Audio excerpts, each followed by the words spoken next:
Et notre feuilleton, quatrième épisode, vous savez que c'est la Normandie, terre de mémoire. Et c'est Jean-Sébastien Petit-Demonge, notre historien, notre spécialiste, qui vous en parlait cette fois-ci. Il a décidé de laisser la place aux témoignages et notamment la part des civils. Jean-Sébastien, c'est bien ça? Oui, alors que juste derrière, moi j'ai de plus en plus l'impression qu'on est dans l'attente d'un tournage d'un des épisodes de Band of Brothers. Tu as raison. Cette formidable série de Tom Hanks, c'est absolument émouvant, étonnant. En attendant, dans moins de 24 heures, le président de la République française va présider une cérémonie au mémorial de Caen.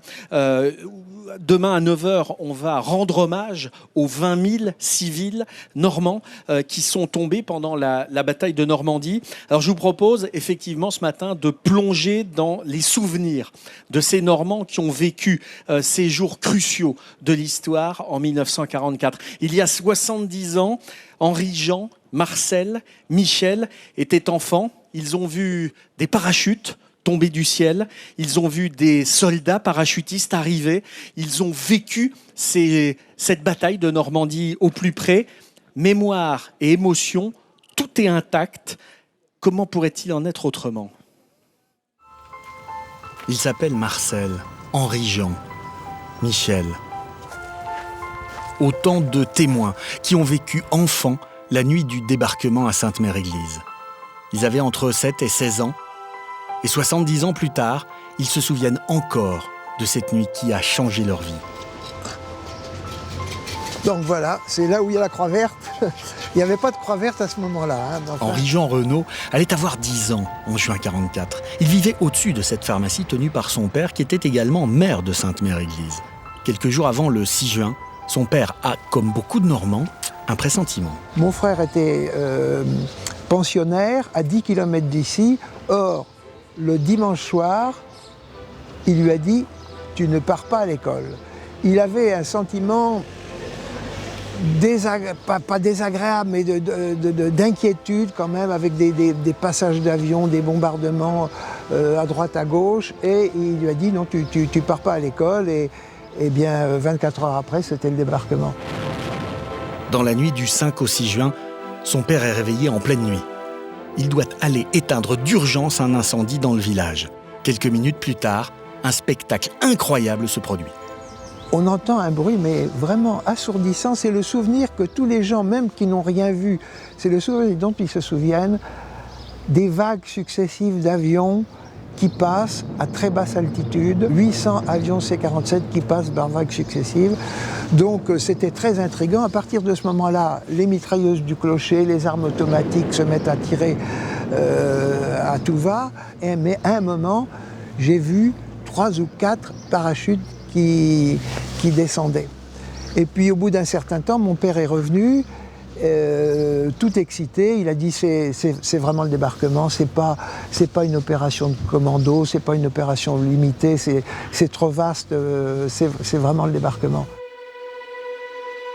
Au lever du jour, des soldats ont envahi Sainte-Mère-Église. Ils sont américains. Avec son père, Henri-Jean part à leur rencontre et se balade dans le village. En marchant vers cet arbre, il découvre suspendu au-dessus du vide un parachutiste sans vie. Une vision qui marquera Henri-Jean pour le reste de ses jours. Il était suspendu avec les pieds très près du sol, peut-être à 1 mètre, c'est-à-dire que comme j'avais 10 ans, au niveau de mon nez, et il me paraissait, je le regardais en l'air comme ça, il me paraissait immense, très allongé, suspendu à son harnais. Mais bon, il y en avait beaucoup d'autres que j'ai vus, ou ici ou ailleurs, mais celui-ci, c'est...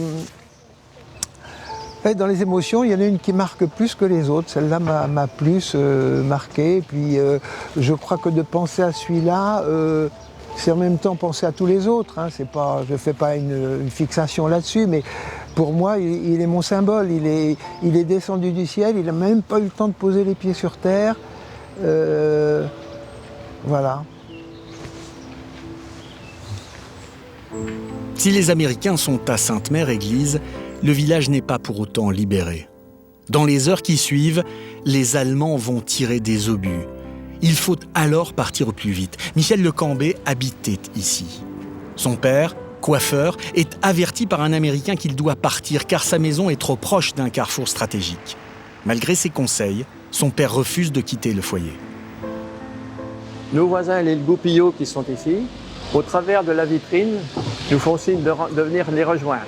Mon père, lui, ne veut pas quitter la maison parce que pour lui, on va se faire cambrioler et il ne va pas retrouver toutes ses affaires. Mais soudain, son père doit partir à la mairie. Sa mère se retrouve seule et apeurée avec ses enfants. Elle décide alors, à l'insu de son mari, de traverser la rue et de rejoindre les voisins, une décision qui leur sauvera la vie. Mon père est parti quelques minutes, 7-8 minutes peut-être. Il nous rejoint et au moment où il arrive dans la salle qui est là, dans le café, une grosse déflagration, un nuage de poussière et la maison vient d'exploser par l'obus qui a traversé la toiture, le plancher et explosé exactement à l'endroit où on était.